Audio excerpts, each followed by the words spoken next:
বিচারে কাঠগড়ায় দাঁড় করানো হবে এবং শেখ হাসিনার ফাঁসির রায় সেটি কার্যকর করা হবে।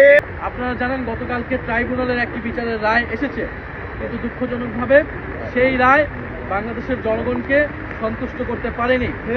আমরা মনে করি সেই রায়ের মাধ্যমে আমরা যারা জুলাই গণঅভ্যুত্থানে অংশ নিয়েছিলাম, যারা শহীদ পরিবার, যারা আহত যোদ্ধা রয়েছে, তারা কোনো ন্যায় বিচার পায়নি। হাসানুল হক ইনু, যিনি জাসদের সভাপতি ছিলেন, যিনি আওয়ামী লীগের সহযোগী যেই অ্যালায়েন্স ছিল সেটার অংশ ছিলেন, তিনি কিন্তু জুলাই গণঅভ্যুত্থানে প্রত্যক্ষভাবে গণহত্যায় মদত জুগিয়েছিলেন।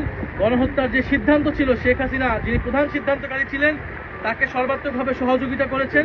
ফলে আমরা মনে করি তাকে যে 10 বছর করে 3টি মামলা সাজা দিয়েছে, এটা এনাফ নয়, এটা যথেষ্ট নয়। আমাদের আবেদন থাকবে রাষ্ট্রপক্ষ যাতে এটা আপিল করে এবং আমরা তার কঠোর থেকে কঠোর বিচার প্রত্যাশা করছি। সরকার আসার পরে মাত্র 2টি মামলার রায় আমরা পেয়েছি এবং তদন্ত কার্যক্রমে রিপোর্ট দাখিলে আমরা ধীরগতি দেখছি।